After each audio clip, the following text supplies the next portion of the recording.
Settle in, Voyager. Let your shoulders soften and your jaw unclench.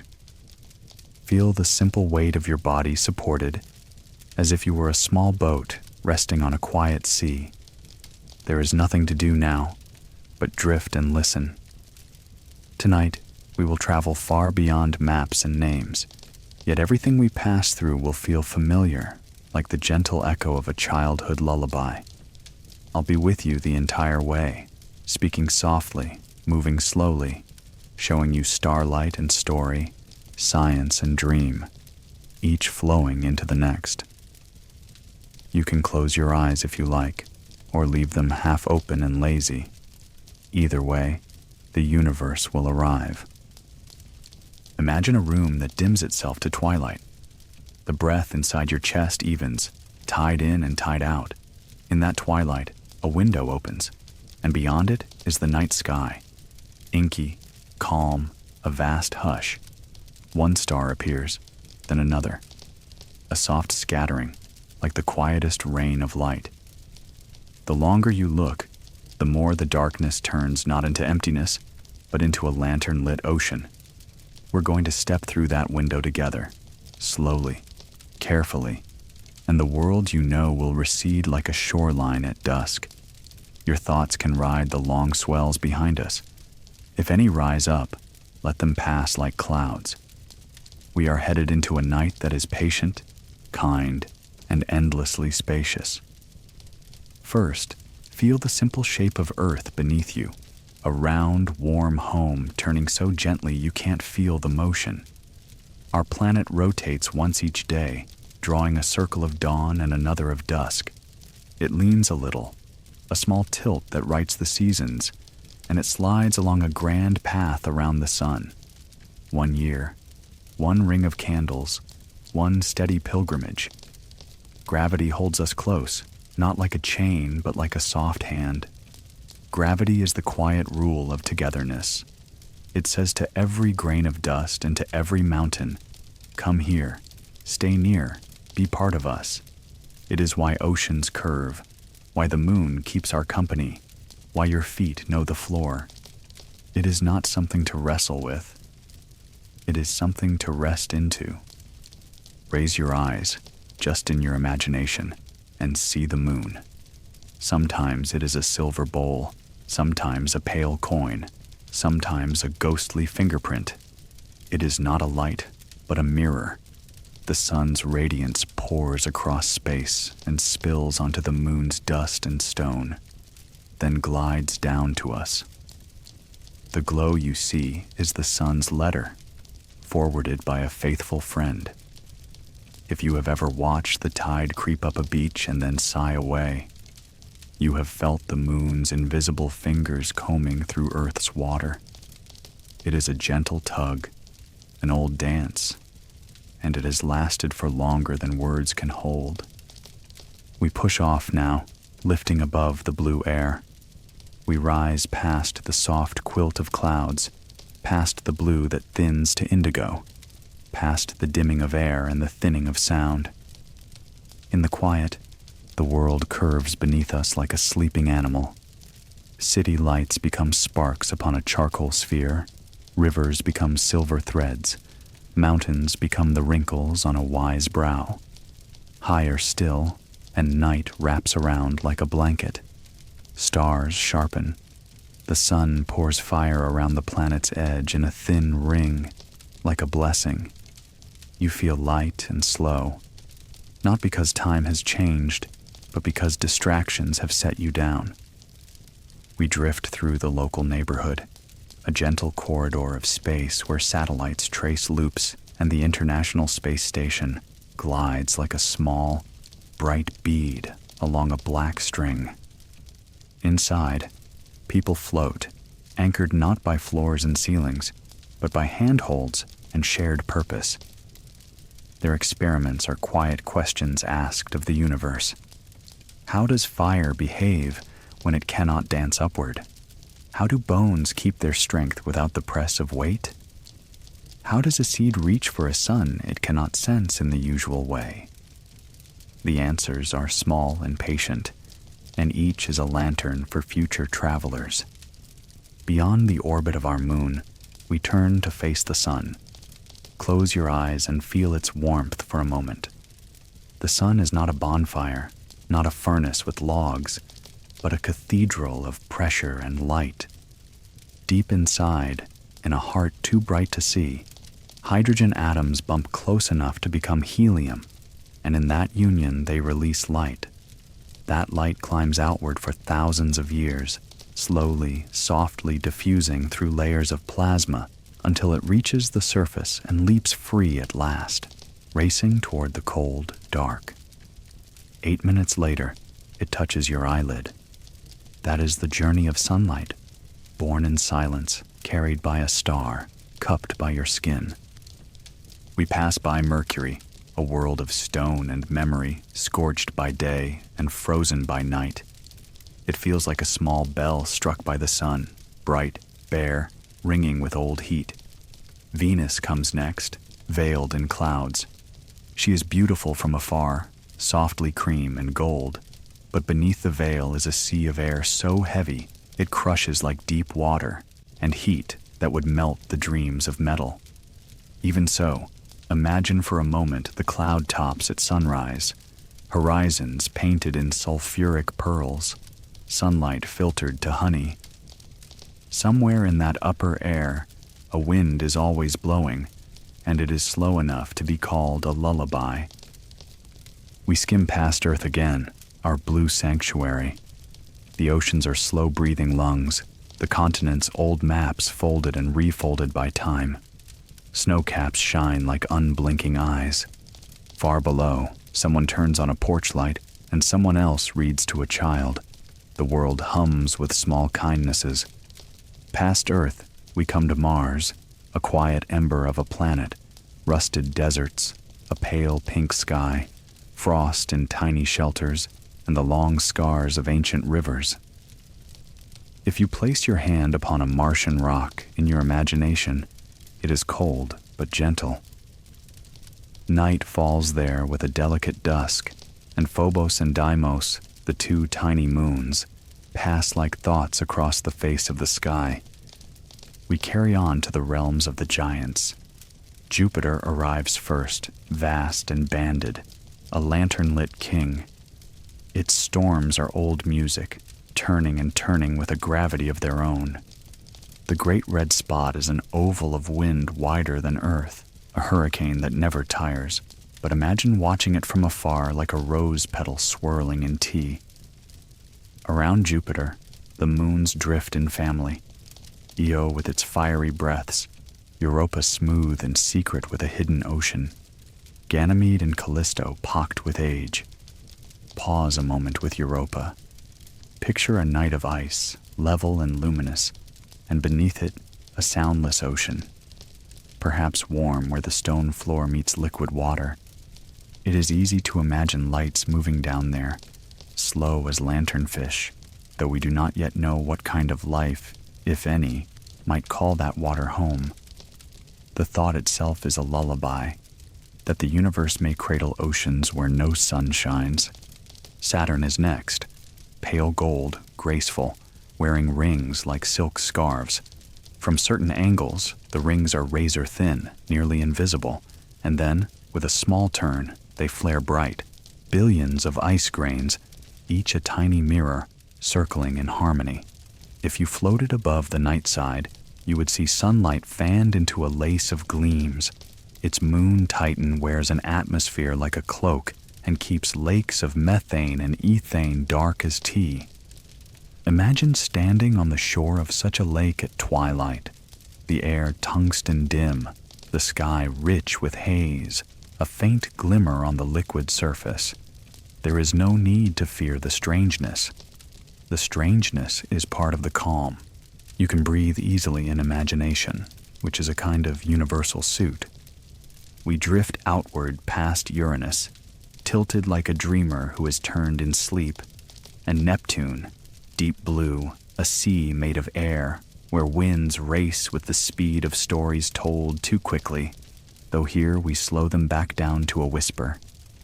Past Neptune, The sun's light is a cool memory. The Kuiper Belt spreads out around us in a gentle scatter of ice, old travelers making slow orbits, comets asleep in their long winters.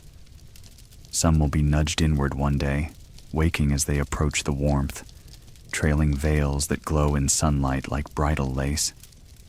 Pluto is here, small and brave, with a heart-shaped plain of frozen nitrogen, and Charon keeping close like a companion lantern. They turn around each other with slow dignity. Now we cross the boundary where the sun's breath, its solar wind, yields to the interstellar breeze. The heliopause is not a wall, not a gate with hinges, but a gradual hush. Our skin prickles with the awareness that the sun's shelter fades, and we are entering the broader sea of the galaxy. The Voyager spacecraft passed this way, and though they are small, their courage is enormous. A tiny record rides with them, a golden greeting, a soft hello from our shore. It carries music and pictures, the sound of a mother and a child, a kiss of languages. If space had ears, this would be our lullaby to it. Between stars, darkness is not empty. It contains the thinnest soup of dust and gas, a fog so delicate it is almost a thought. In places, the fog gathers into clouds that are not clouds at all, but nurseries, nebulae, where stars are born. In a place like the Orion Nebula, gas glows in pinks and purples, blues and greens, not because it is painted, but because starlight, newborn and ardent, encourages atoms to whisper light. Hydrogen hums red, oxygen sings green. The whole place is quiet and busy, like a beehive at dusk. Imagine floating there, no hurry, watching the filaments like riverweed in a slow current. New stars flare awake, like candles lit one by one in a cathedral nave, and around them disks of dust and stone circle into futures. Planets will form there, and someday someone might stand on one and look up and wonder where they came from. You could answer, you came from patient fire and the tender patience of gravity.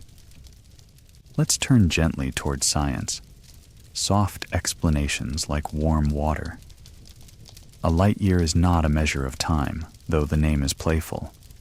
It is the distance that light can travel in 1 year, moving at roughly 300,000 kilometers every second. It is a kind measure, not meant to intimidate, but to offer a fair yardstick for a room so large. When we say a star is 100 light years away, what we mean is that we are seeing it as it was a century ago. The sky is a book of past tenses, and every night we read older and older stories. Time itself behaves kindly here. It stretches and flexes around gravity and speed, yet you don't need equations to feel it.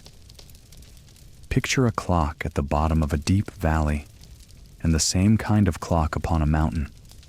The one at the bottom, where gravity is stronger, runs a little slower. Not enough to worry a human life, but just enough to remind us that time is not rigid. It is a river whose current changes with the shape of stones beneath it. At the edges of black holes, the dark seeds the universe can plant when a very massive star finishes its life, time grows strange. A black hole is a place where gravity has won completely, not maliciously, just decisively, and even light cannot find a path back once it crosses a certain boundary. We will not go there. We will only sit at a safe distance and watch the way its gravity bends starlight around it, a subtle lens that magnifies and warps the background sky. It is beautiful and silent, a reminder that there are mysteries we respect without rushing to touch. We drift along the lane of the Milky Way, our home galaxy. Its band a soft, milky trail across the night, hence the name. In truly dark places on Earth, far from cities, you can see the core swell like a distant lantern festival, dense with stars. Our solar system is a little suburb, not in the crowded center, not out at the lonely edge, but somewhere comfortable, one of hundreds of billions of stars bound together by the same gentle law that holds your feet to the floor. Dark matter is here too, an invisible presence known by its tug. We cannot see it directly, but we can see how it helps hold the galaxy together, like unseen hands lifting a hoop. Among these stars are planets, exoplanets, worlds that orbit suns we will never feel on our face. Many are too hot, too cold, too strange for our particular chemistry, and yet it is soothing to know they exist. Super-Earths with heavy skies, tiny worlds that skim too close to their stars, like moths around a candle, and perhaps some with oceans under pale suns. The universe is generous in its variety. If you need a place to rest your imagination, pick a small world around a quiet, red star. Red dwarfs are patient. They live a very long time, their fires slow and steady. Imagine a planet there with lavender grasses that sway under copper light and calm seas that reflect a rust-gold sky. Winds move softly. Nights are deep as velvet. A city, if there is one, keeps its lanterns low and few, preferring the hush of starlight. You walk along a shore that curves away into mist. Your steps make no sound. Somewhere far inland, someone plays a low instrument, and the note drifts across fields like a satellite. We will pause to listen to a different kind of story, the stories of humans looking up. Long before telescopes, before textbooks, people saw animals and heroes in the scattered points of light. They connected stars with invisible string and gave those shapes names that still ride our maps. There is Orion, the hunter, shoulders squared, belt neatly hung with 3 stars in a row. Once, a scorpion stung him, and the gods placed them on opposite sides of the sky so they would not meet. Orion rises as Scorpius sets, a chase that never quite touches. There is Cassiopeia, a queen in a chair of 5 stars shaped like a skewed W. Her vanity angered the gods, and her story turned into a caution painted above winter rooftops. And there is Andromeda, chained in a tale of seas and monsters, now a galaxy's name as well, the great spiral that moves toward us across the long dark. One distant day in the far future, our Milky Way and Andromeda will merge in a ballet billions of years long, stars mostly passing one another like strangers on wide streets, yet the shapes of both cities softening into a single new city of light. Other cultures told gentler tales. The Polynesian navigators read the sky as a living map, each star a waypoint, each rising and setting a compass whisper. They sailed by memory and song across an ocean that could be dangerous, and they did it with a grace that humbles even the modern mind. The Inupiat and other Arctic peoples looked up to the pattern we call the Big Dipper and saw a caribou or a ladle or a bear, each a thread to pull into a nighttime story told to a child who was not yet sleepy, but would be soon. In ancient China, the stars formed celestial offices and corridors, an imperial city writ in light. In every place, the sky was a book anyone could read, and the stories were always a way home. Let's float deeper, where galaxies gather like villages along invisible rivers. The universe on large scales looks like lace, long filaments of galaxies stitched together, with empty spaces between like the airy holes in a knitted shawl. They call those empty spaces voids, but you can think of them as the universe's way of leaving room to breathe. Here and there, a cluster of galaxies huddles together for warmth, the Virgo cluster, the Coma cluster. Our local group, home to the Milky Way, to Andromeda, to the small Triangulum galaxy, and to many lesser companions, quietly hums along its path inside a grander region called Laniakea, which means immense heaven. Such names are small prayers. It is calming to know we have a cosmic address, even if we rarely write it out. You might wonder, as we drift, what becomes of a star. They are not eternal, though their lives can be long. Small red stars sip their fuel and could burn longer than you or I can comfortably imagine. Larger stars live faster, hungrier lives. When they end, they leave messages.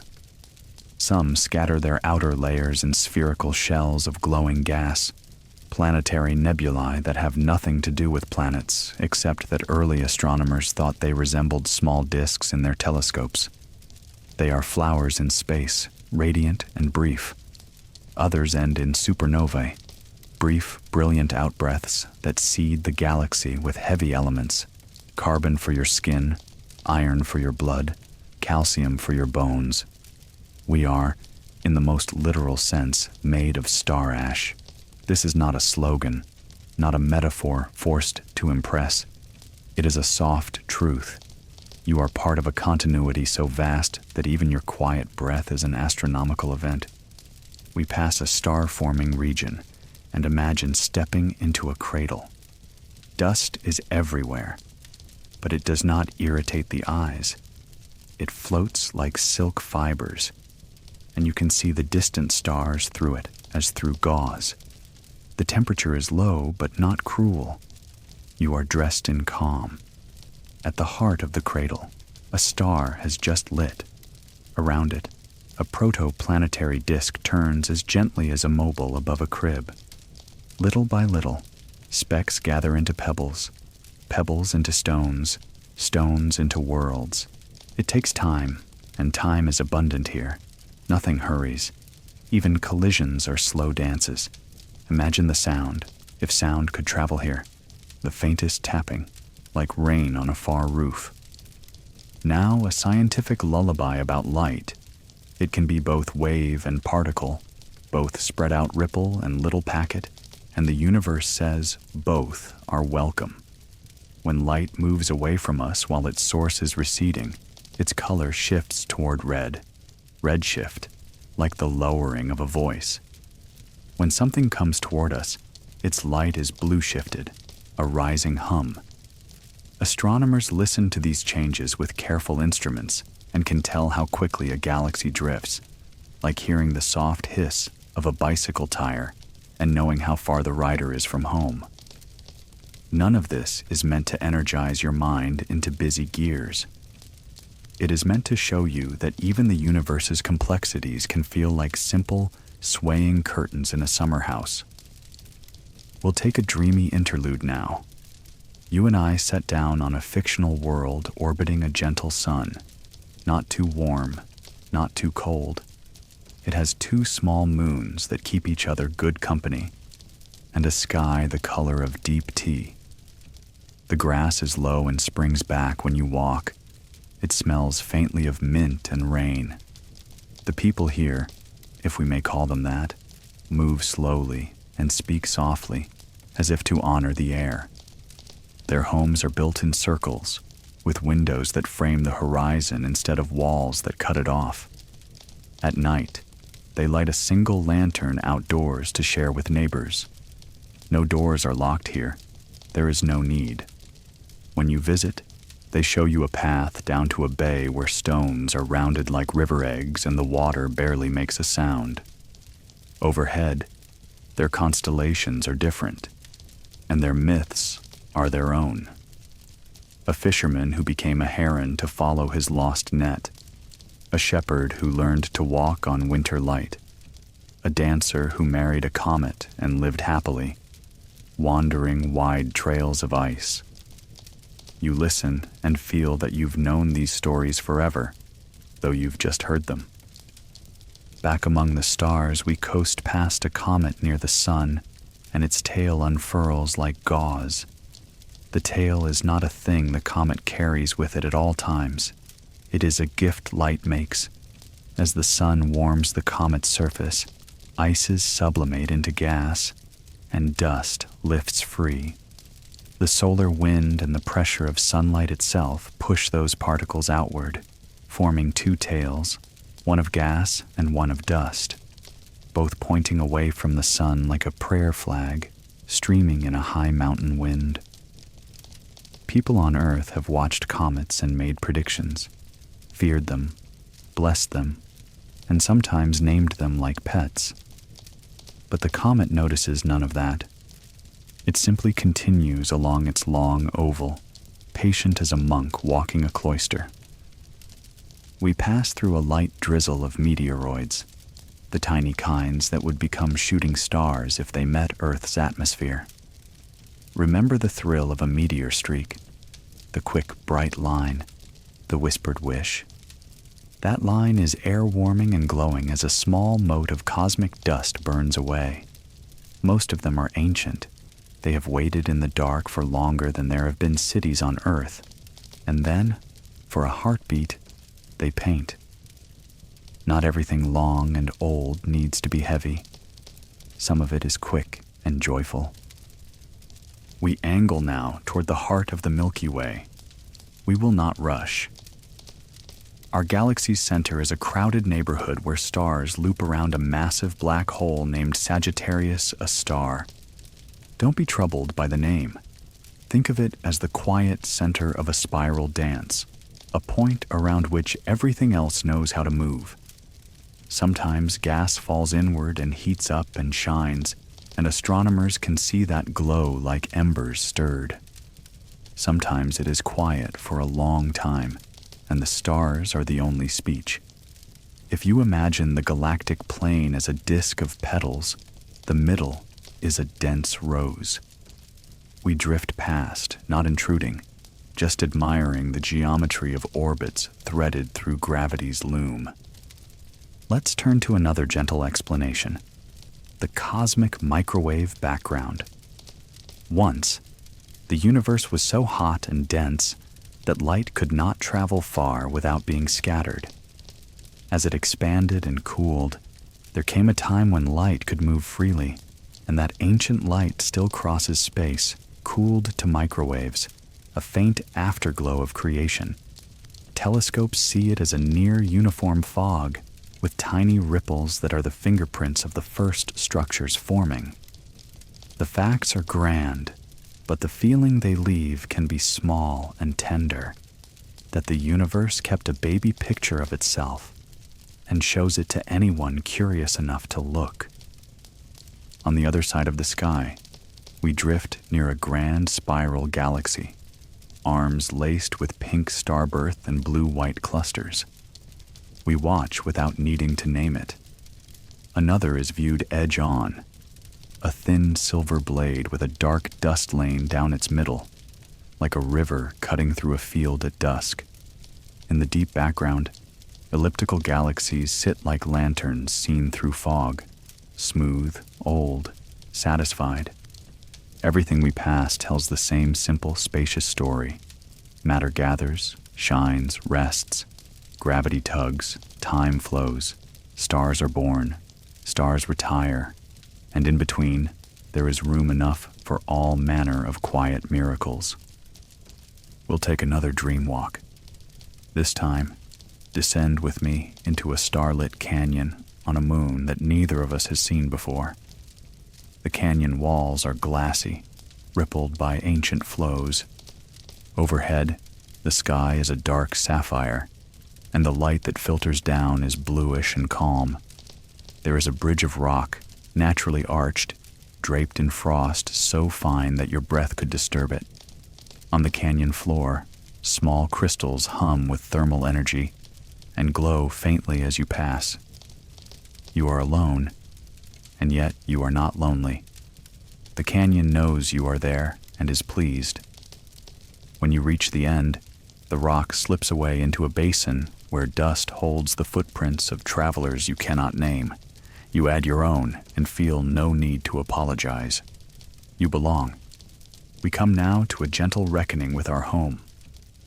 After this long drift, Earth calls like a lighthouse. We turn and begin the return, but we do not hurry. The distances are large, but the mind carries us lightly.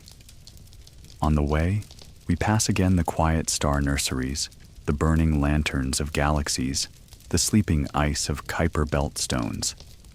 The sun grows stronger, a hand held up through fog, and planets reappear like familiar towns along a river road.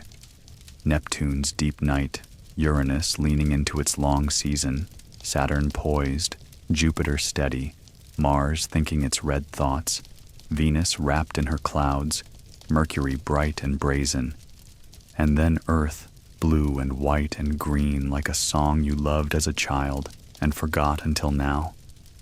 We slide into orbit and look down. A storm turns, slow as the second hand on an old clock.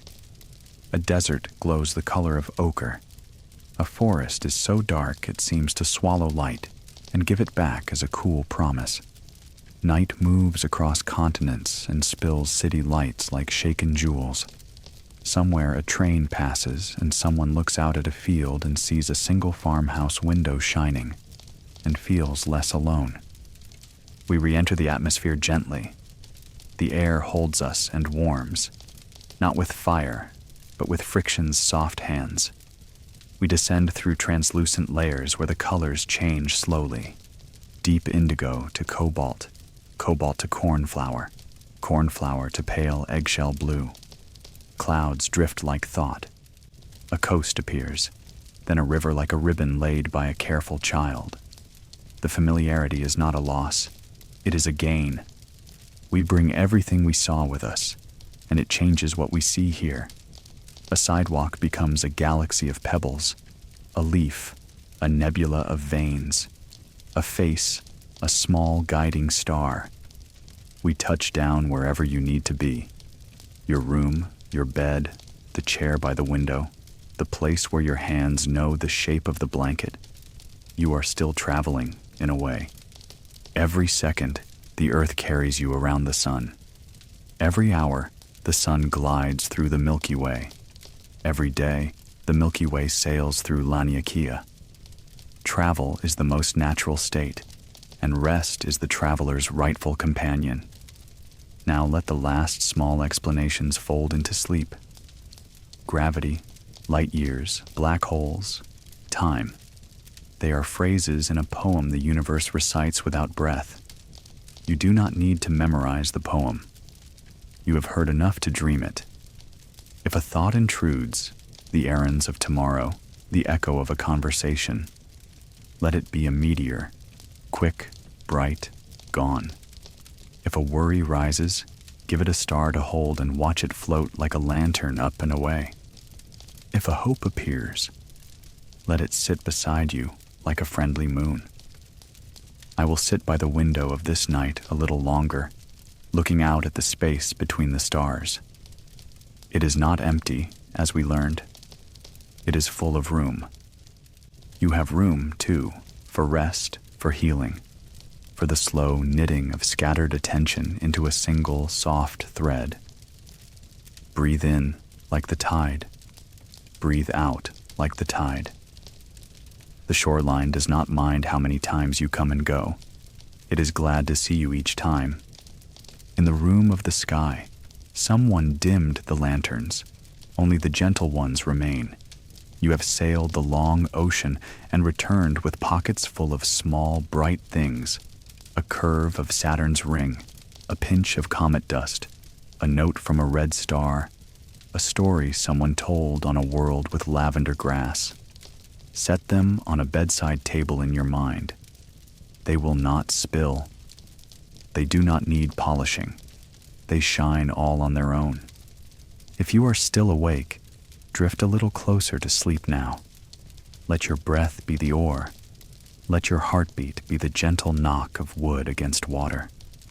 Tonight, if you dream, perhaps you will find yourself on the dark shore of a quiet planet with 2 small moons, or floating above the Orion Nebula, while green and rose light ripple like silk, or standing on your own porch, watching a meteor pass, and feeling, not smallness, but kinship. Good night, Voyager. The universe is wide and soft. The stories you love are older than stone and newer than dawn. Rest in them. The tide is patient, the stars are kind, and you are home. If you're still awake, the voyage continues. Not as a new journey, but as the same soft river flowing on. Your body can rest more deeply now. Let your hands be heavy, your eyes unknit. If thoughts flutter, they can perch for a while, and then lift away. We will keep moving through space, and space will keep moving through us, slow and kind. Listen to the breath. It arrives, it leaves. Between the two, there is a moment of stillness. In that stillness, picture starlight that left its home long ago and only now touches your cheek with a warmth too gentle to measure. Light is patience made visible. Some of the photons that find you tonight began their journey before you were born, before anyone spoke your name. They do not knock. They don't need a door. They meet your skin, and your skin says yes. We drift again outward, gliding beneath a canopy of constellations. You don't need to know every name. It's enough to feel that the sky has a grammar, a soft order. Over there, to one side of your imagination, the Pleiades cluster trembles like a small nest of ice-blue bees. The Greeks told a story of 7 sisters, pursued and protected, their light kept together by kinship. In Japan, they are Subaru, a gathering, a unity. In Aotearoa, among the Maori, they are Matariki, a sign of winter and of new beginnings. Names change, the cluster remains. The same handful of young stars bound together by gravity, shimmering like dew on a web. It is soothing to think that across oceans and centuries, people looked up and recognized a small congregation of brightness and felt comfort. We pass gently into a darker lane of the Milky Way, where dust dims the distant stars. These are not rough shadows, but soft veils, places where new generations will be born. If you close your eyes, you can almost hear the low rustle of atoms gathering. Hydrogen and helium, the simplest and oldest elements, drift and embrace. Under their own weight, they settle, warm, and eventually ignite. A star is a hush that becomes a song. Around each newborn star, disks of debris spin, and within those disks, tiny seeds, dust grains, learn to cling. Clinging becomes clustering. Clustering becomes accretion, and over long, unhurried time, planets arrive. There is no hurry in this cradle. Nothing rushes. The universe trusts its own timing. As you float, let's rest on the idea of distance without strain. Astronomers use parallax to measure the nearby stars, the way your thumb shifts against the distant wall when one eye closes and the other opens. Earth's orbit provides the 2 positions, and the star's small shift provides the angle, a triangle formed out of patience. Farther out, they listen for the steady blinking of Cepheid variables, stars that brighten and dim in a reliable rhythm. The tempo of their change tells us their true brightness. The difference between true brightness and apparent brightness tells us how far away they are. In all of this, there is a quiet kindness. The universe offers patterns, and we learn to read them, not with hurry, but with curiosity soft as felt. We coast toward a whisper we cannot hear with ears, gravitational waves. Imagine 2 heavy stars, neutron stars, or 2 black holes circling one another like skaters on a frictionless lake. Their dance wrinkles space-time itself, sending ripples outward. These ripples are faint beyond faint, but they are real. And on Earth, instruments wait in silence to feel the tiniest shiver pass through. When it does, it's like a bell struck in a monastery you cannot see, the vibration traveling through the stone of existence. The discovery of such waves did not end a story. It opened a door a few millimeters wider on a room that has always been enormous. We will not dive into the dark depths of a black hole, but we can sit beside a story. Picture a massive star nearing the end of its fuel. its light begins to falter, its center grows heavy, and in a final, dignified collapse, gravity takes the lead. For the largest of them, the end is a black hole. No malice, only inevitability. Around this dark heart, a ring of hot gas may swirl. In the ring, light whips around and hesitates, as if uncertain which path to take. From a safe distance, you can see how starlight bends around that heavy center, like water curving around a stone, and you can feel the lesson again. Even what we cannot see leaves traces as honest as footprints. The myths return to us on the tail of this thought. You gaze toward the river of heaven, the ribbon we call the Milky Way, and remember a story from China of the weaver girl and the cowherd. Lovers kept apart by a river of stars, allowed to meet once a year when magpies form a bridge. It is a tender picture, birds stitching the sky with their bodies, love crossing an unbridgeable distance not by force, but by cooperation. And somewhere else beneath another sky, the emu in the sky of Aboriginal Australia stretches across the dark lanes of the Milky Way, not drawn by bright stars, but by the patterns of dust that block them. Even the absences are part of the story. Even what we cannot see is a way of seeing. We turn toward a gentle world of ideas, time and its easy strangeness. Time dilates in strong gravity and at high speeds, words that mean simply this: where gravity is stronger, clocks run a little slower. Where motion is faster, time lengthens its stride. You don't need equations to feel the calm in this. It is a permission slip. The universe is not a single, rigid drumbeat. It is a suite of tempos, all harmonious. If you have ever felt that some hours stretch like silk and others fold like paper, you understand enough. Now, let the voyage become more dreamlike. We set down upon the ring plane of Saturn, not as bodies that need boots and helmets, but as listeners. Spread out beneath us is not a solid path, but a vast, thin field of ice grains and dust, each speck a tiny mirror. Light trembles on billions of points. The ring plane whispers as pieces pass and pass again, never colliding hard, always negotiating. Beneath, the planet turns in gold and cream. We make no sound. We move no air. We are delicate as a sigh.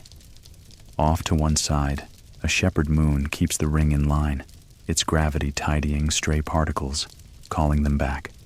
The word shepherd is perfect. No fence, only a presence. Farther out, Neptune holds a moon named Triton, cold and pale, with geysers that puff nitrogen into a near vacuum. If you stand at a safe distance, imagination wrapped around you like a cloak. You see the plume rise in slow motion and drift downwind in a delicate, dark stream. The sun is a faint coin here. Daylight is a soft candle. Shadows are like whispers of ink. Nothing is hurried. Even a geyser's exhale is patient. We pivot now to a fainter light in the nearby cosmos, a dwarf galaxy companion to our own. It's easy to love the giants, the Andromeda Galaxy, bright spirals, grand ellipticals, but the dwarfs are tender too.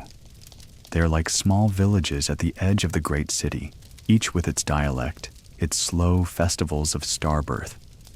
In some, star formation has paused, and only old red stars remain, warm as banked embers. In others, new blue stars have appeared like wildflowers after rain. Holding both images is the universe's specialty, the rested and the new, together. Imagine now a civilization beneath another sun. No need to decide what their hands look like or how they speak. Imagine only their habit at dusk, to go to the rooftops and watch their planet's two faint moons climb, and to lower their voices in respect for the night. Their astronomers, quiet by temperament, gather light with wide-eyed instruments and write the same soft arithmetic our astronomers have learned to write. Somewhere a child asks, "How far?" And a gentle voice answers, "As far as patience can go." Everything is familiar, because familiarity is a feeling, not a shape. Let's wander through a library made of starlight.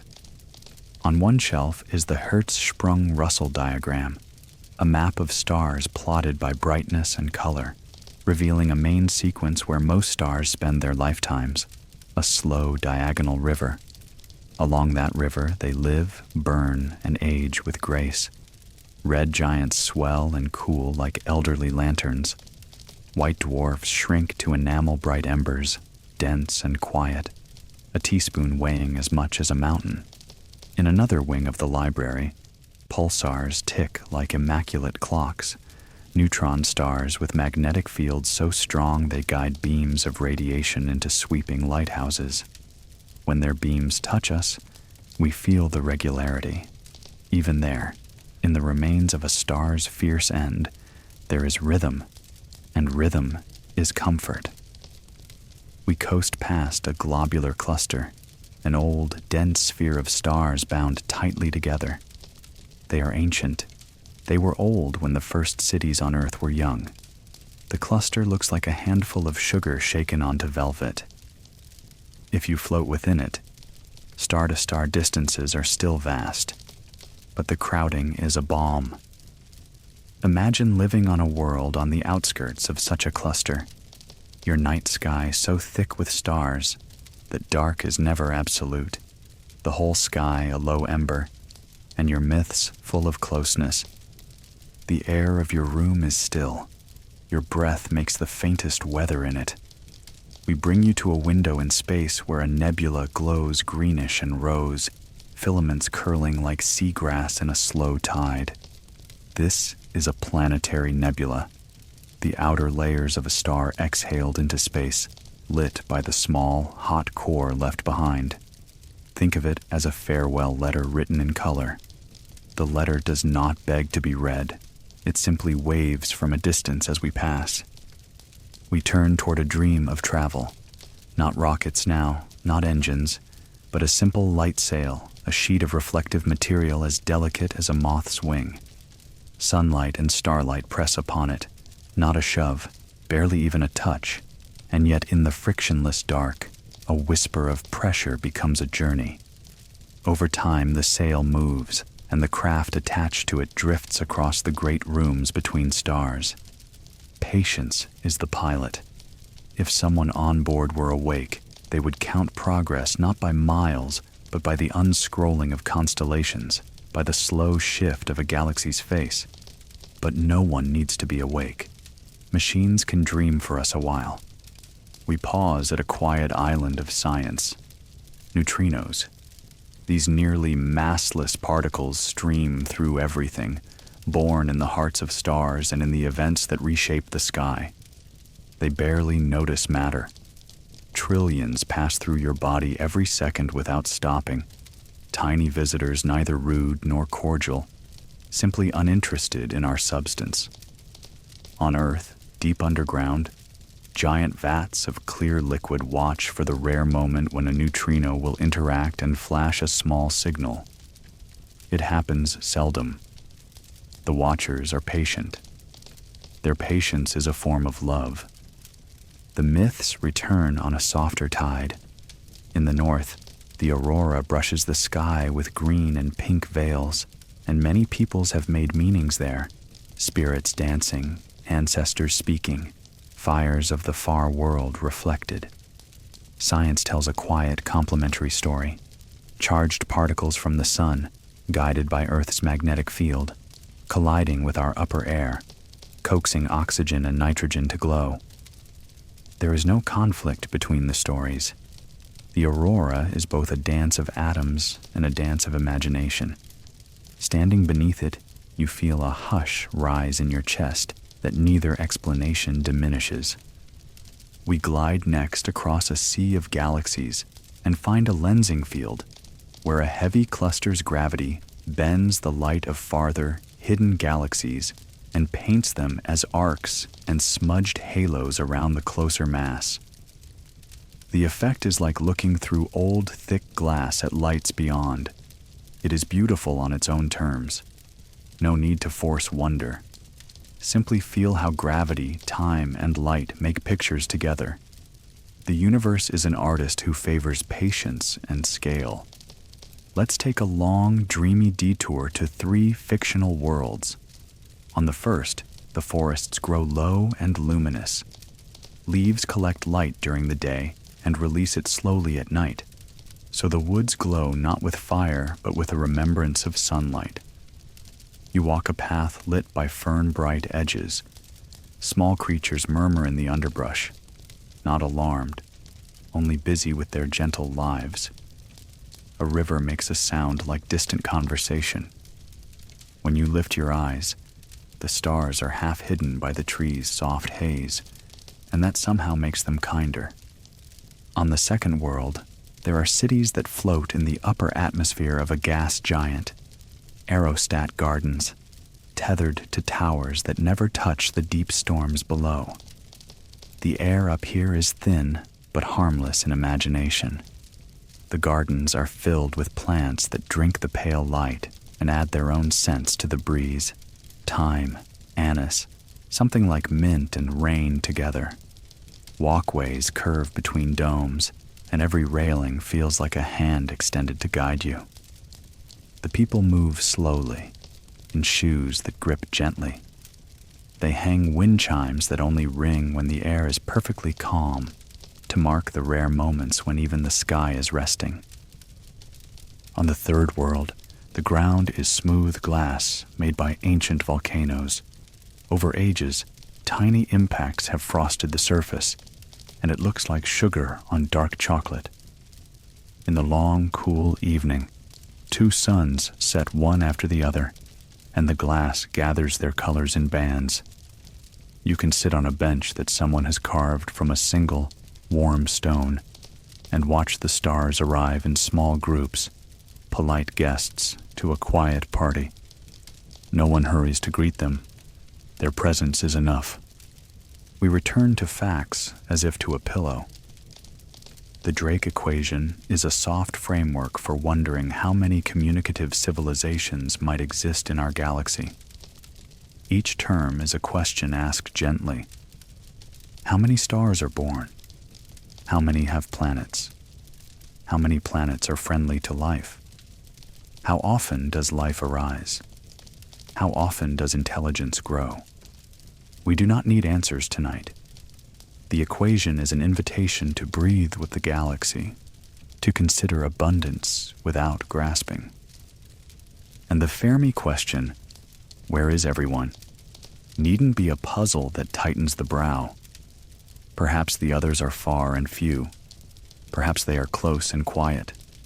Perhaps we are early to wake, or late, or simply not tuned to the right frequency. The universe is not an empty theater.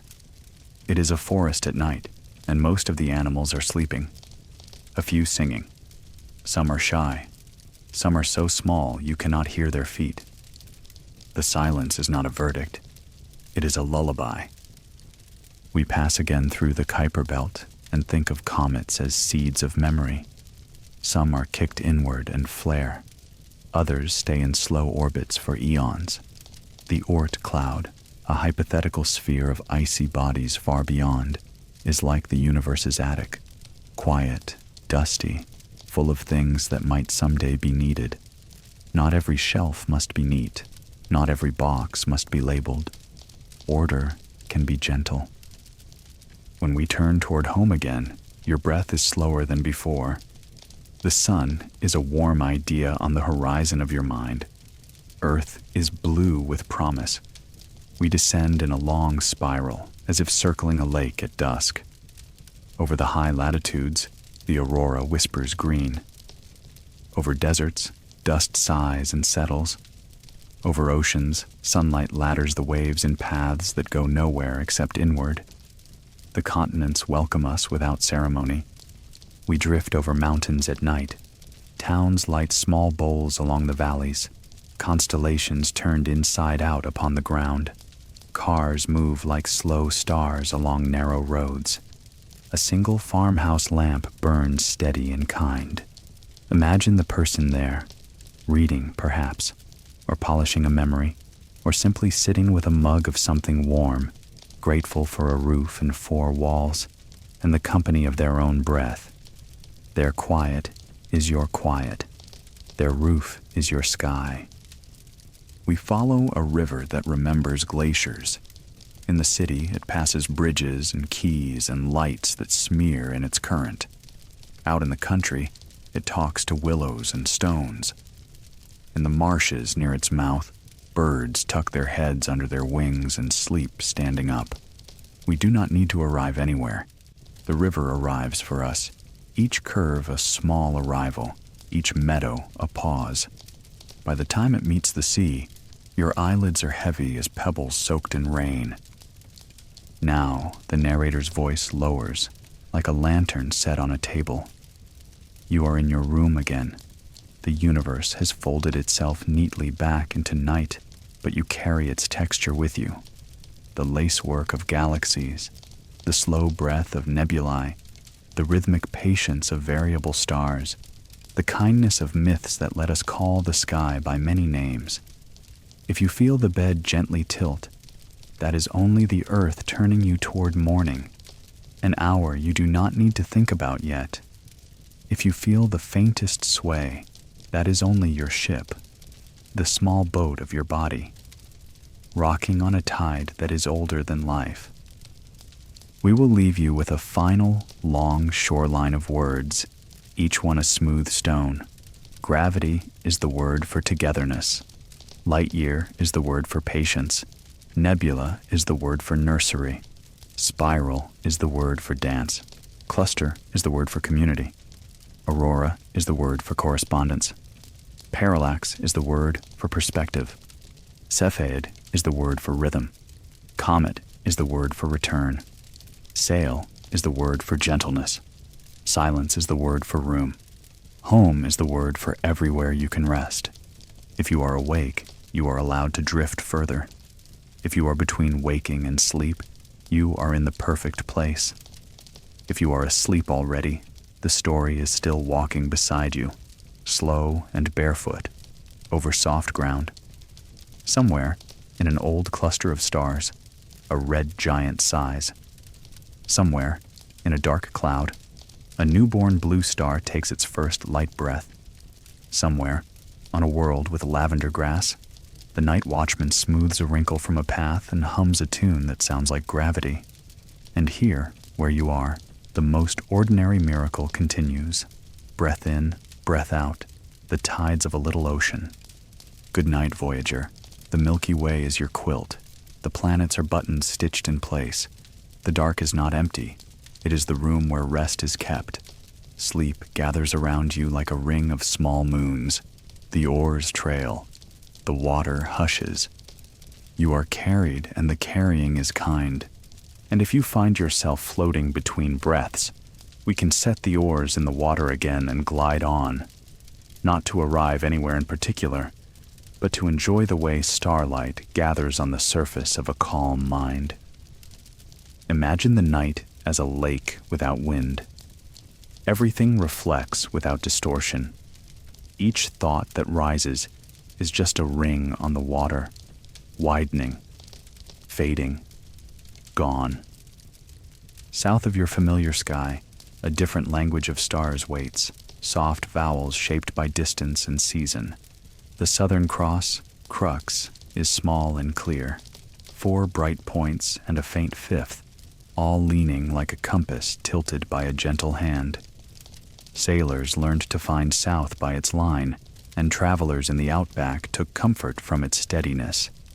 Near it spill the 2 Magellanic clouds, not clouds at all but neighboring dwarf galaxies, soft smudges of pale milk on a black tablecloth. In very dark places you can see them with unaided eyes, and something in the heart, even if it has never learned their names, recognizes them as company. They have circled us for a long time, small companions humming their own tunes, adding a quiet harmony to the Milky Way's song. The people who first mapped those skies with stories, used patience and intimacy rather than mathematics. In the lands of the Wiradjuri and other aboriginal nations, the emu in the sky stretches across the dark dust lanes of the Milky Way, head and neck and body picked out not by brightness but by absence, a shape made of shadow. If you have ever seen the silhouette of a heron in reed beds at dusk, you understand the beauty. The outline is enough, and the imagination fills the rest with tender care. Their stories are not decorations laid over stars. They are orientations, ethical maps, instructions in how to live well within a world that includes sky. We drift toward the quiet craft of spectroscopy, light's self-introduction. When starlight is spread into a spectrum, like rain fanned into a mist, it reveals slender lines, dark or bright, each corresponding to an element's preferred notes. Hydrogen hums in one place, helium in another. Sodium and calcium lace the rainbow with signatures. By reading those lines, astronomers learn a star's temperature, its composition, even its motion. It is like hearing a stranger speak and recognizing the place they learn to sing. None of this requires you to stiffen or strain. You can simply listen as if the sky has begun to tell you, in a friendly whisper, who it is and where it has been. Between stars, the interstellar medium is thin as a sigh, yet it is full of stories. Cosmic rays, high-energy particles from far events, drift and dive, sometimes slipping through our atmosphere and waking detectors with tiny taps. Dust grains carry frost and molecules that, given the right cradle, will become the ingredients of life. On cold surfaces, atoms meet and hold hands. Simple compounds form. Complexity tiptoes in. You can imagine the universe as a kitchen lit only by the glow of the oven door, recipes written in long patience and low heat. Nothing is rushed. Sweetness takes the time it needs.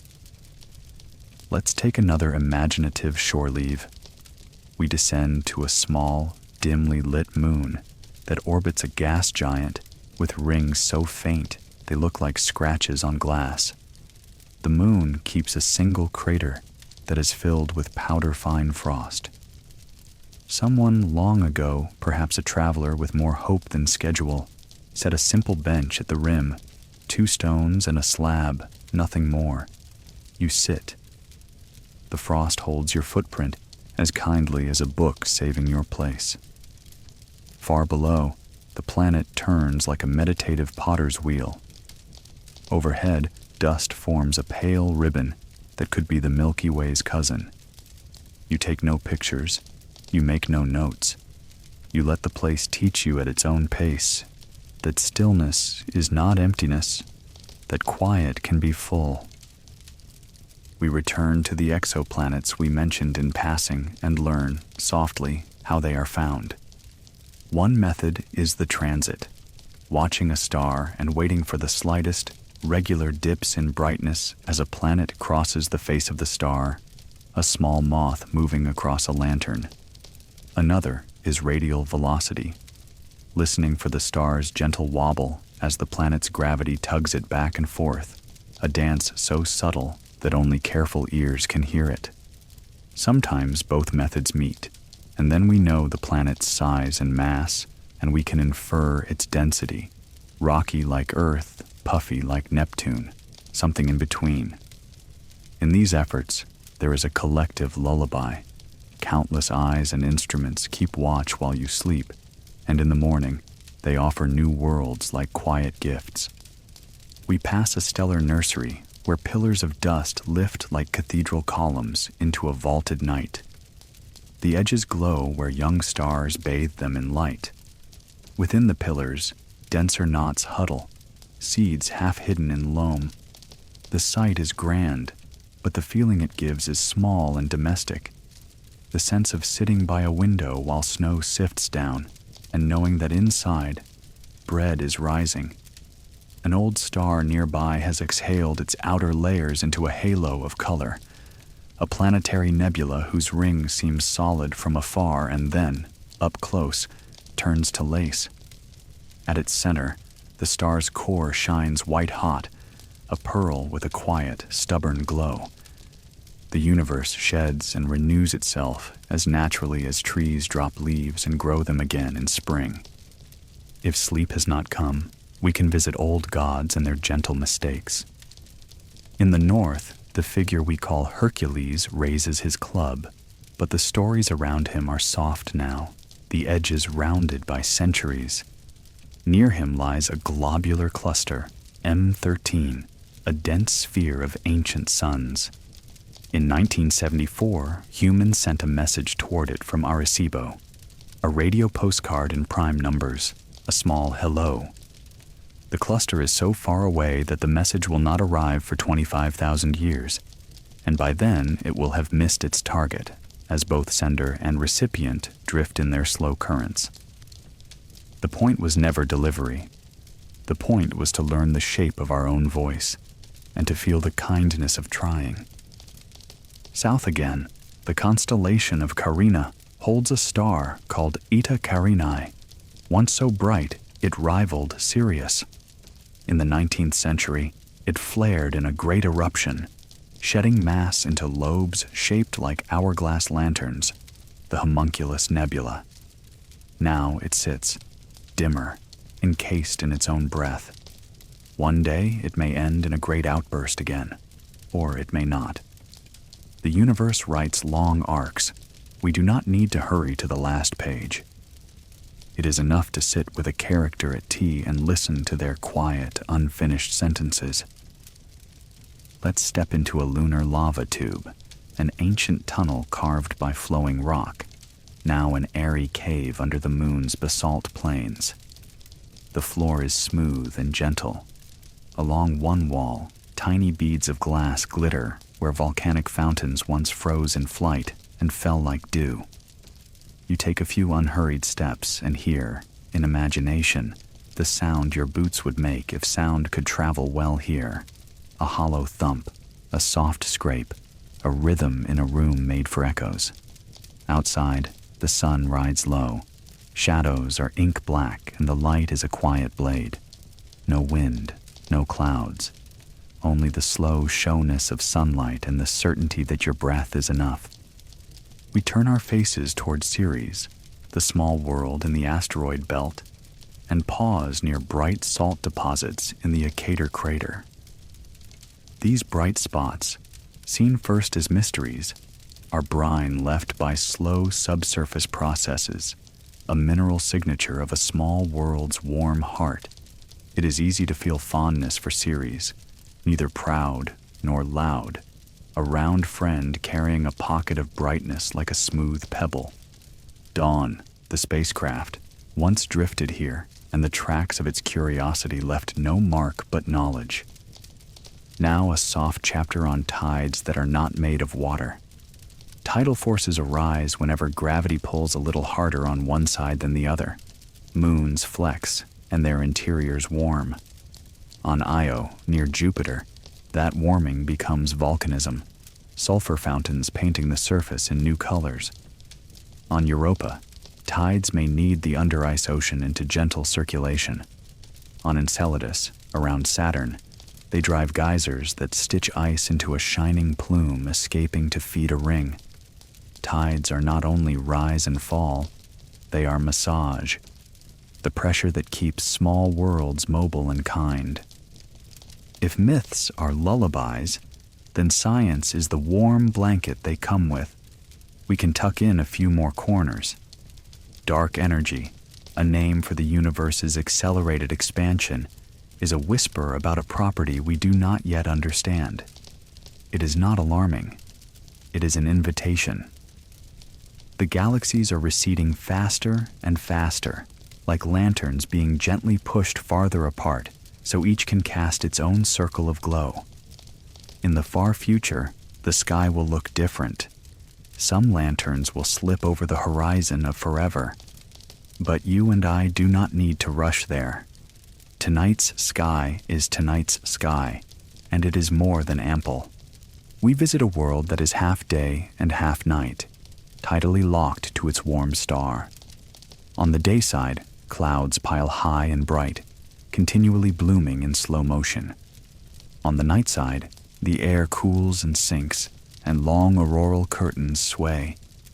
In the twilight belt between, where the star always hangs on the horizon like a low lantern, a city stretches out.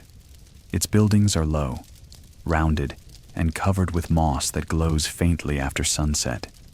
The streets curve in ways that make walking slow and pleasant. Wind harps hum on balconies. The people there have a custom of trading small stones polished by hand, each with a word scratched into it. Peace, patience, kindness, listen. When visitors arrive, a child will often choose a stone at random and place it in the visitor's palm without speech. The right word has a way of finding the needed hand. We coast past a supernova remnant, a high bouquet of filaments expanding into a field of stars. In each filament, atoms are moving fast by human standards and slow by cosmic ones, their colors mapping temperatures we can only number, not feel. Somewhere inside the debris, a neutron star ticks, magnetic field curling like the arms of a dancer. You could put your ear to it in imagination and hear a metronome that has forgotten exhaustion. Tick, tick, tick. Regularity is a kindness too. We slide across the face of a barred spiral galaxy and feel, somehow, the bar's quiet governance. The way its elongated heart guides gas into the center, encouraging star formation. The spiral arms trail like ribbons from a dancer's wrists. The whole shape is grace. When you tilt the galaxy, the arms blur into a soft, luminous disk, and dust lanes scribe gentle calligraphy across it. Not every line in the universe is straight. Many are curves learned over long practice. If sleep is near, let it come. If not, we will cross to a high plateau on Mars near Valles Marineris, where wind has carved shapes that look like the ruins of long-vanished temples. The stone is the color of cinnamon and rust. The sky is butterscotch at dawn. In a shallow niche, thin frost grows and shrinks with the whisper of sunlight. You take a knee and touch the ground with your glove, and the ground touches back with its cold memory. You can imagine a day when someone will build a small garden here under glass and learn how to persuade water to become willful. It will be patient work, and the patient are well suited to Mars. We coast through time the way a leaf rides a wide river, not needing to paddle, guided by the current of attention. The early universe was a fog and then a clearing. The first stars lit, galaxies assembled, clusters accreted along filaments. Now, in this late afternoon of cosmic history, stars are still being born, though more slowly than before.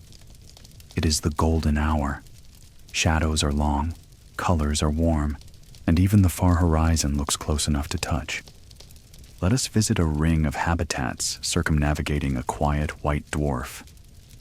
The ring is not a single structure, but a family of small stations, each a garden niche with its own culture of slowness. One grows tea under mirrored panels. One breeds moths with wings that carry faint, shifting patterns like star charts. One keeps a library of scents reconstructed from extinct flowers. Pilgrims travel the ring in months, not days, pausing at each station to learn one lesson and leave one kindness.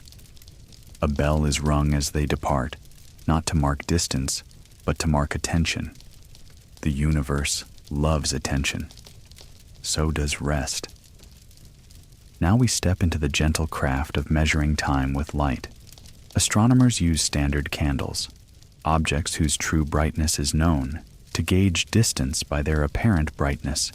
Type Ia supernovae, born from white dwarfs that reach a critical mass, blaze with a reliable luminosity, and by their measured faintness, we infer how far they have traveled to meet our eyes. When many such candles were observed, the pattern revealed the acceleration of expansion, the whisper we call dark energy. It is like standing on a hill at dusk and noticing that the lanterns in the valley are dimmer than you expected, not because they are shaded, but because the valley is wider than anyone guessed. We could also speak, quietly, of metallicity, the fraction of a star that is made of elements heavier than hydrogen and helium. Younger stars, born from gas enriched by many prior lives, carry more of those heavy elements. Older stars carry fewer. The pattern is not judgment, it is genealogy. Your own body holds iron that was forged in supernova fire, and calcium that cooled in old outbreaths. Each cell is a family story. Each breath is a reunion. If you are still with me, let us float over the Sahara at night. The dunes keep their own starlight, a faint gleam like memory on skin. Nomads read the sky the way sailors do, and the Milky Way lifts the horizon in a quiet arc. Somewhere, a single caravan has paused, and the camels are kneeling, and the only sound is the soft dump of packs in sand. Someone tilts their head back and finds a star that flares and fades, not because it is changing, but because atmosphere wavers like breath. The noise of day is absent. Even the stories whisper. We lower ourselves into a blue hour over the Pacific. Island chains look like a constellation that has fallen to sea level. Polynesian voyagers keep in their bones the swell of waves. They can feel the echo of an unseen island in the chop and chopless of the water, the way a person can feel a room's mood when they cross its threshold. Somewhere afloat, a double-hulled canoe cleaves the moon's path on the water. The navigator squints and hums and notates the night with songs, each verse a star line, each chorus a wind. When land rises at dawn, it is not an arrival, it is recognition. A last imagined world for this stretch. A planet with rings visible from the ground, broad and bright. Children there grow up with arcs overhead, and their bedtime stories are full of circling bands that change color with the season. White in winter's low sun, amber in autumn's slant, the palest blue at midsummer noon. The culture paints with curves. Rooflines curve, harbors curve. Even the lullabies rise and fall in ring-shaped phrases that return, resolve, return. When travelers leave, the custom is to walk them to a hill and trace one small circle in the soil with a fingertip. The circle means, you will be back, or I will, or we will, or the thought of us will. In a ringed world, departures cannot help but be round. You might be ready to sleep now, and if so, the rest of this journey can continue without your witness. The mind knows how to carry the lantern after the hand relaxes. If you remain awake, we will finish tonight's long arc by folding the sky back into a gentle pocket. Earth's limb appears, a curved line bright with morning. We follow it slowly, as if tracing a seam. Cities fade in, roads unscroll, rivers wake. The aurora retreats toward the poles like a theater curtain closing after a soft performance. We pass over mountains where snow keeps its own map of wind. We look down at forests that breathe in daylight and breathe out night. Whole continents inhaling and exhaling like a single restful chest. The planet is not separate from the cosmos. It is a room in the same house, a bed in the same inn. When we come to rest again in your room, it is with the kindness of someone laying a folded shawl at the foot of a bed. The shawl is woven of nebulae and clusters, myths and measures, distance and closeness. If you stir, tuck it under your feet. If you do not stir, it will tuck itself. I will keep the window open a while longer, just enough to hear the tide of night turning and to watch one last meteor paint one brief silver stitch between two quiet stars. If a thought returns, it will find you different, slower, softer, like a shore smoothed overnight by a low tide. If sleep arrives, it will find you ready. Good night again, Voyager. We are still at sea, but the sea is gentle, the oars rest, the hull is sound, the constellations wheel overhead like slow, benevolent lanterns. Breath in, breath out. The universe is wide and soft, and it hums your name like a river hums the stones it carries.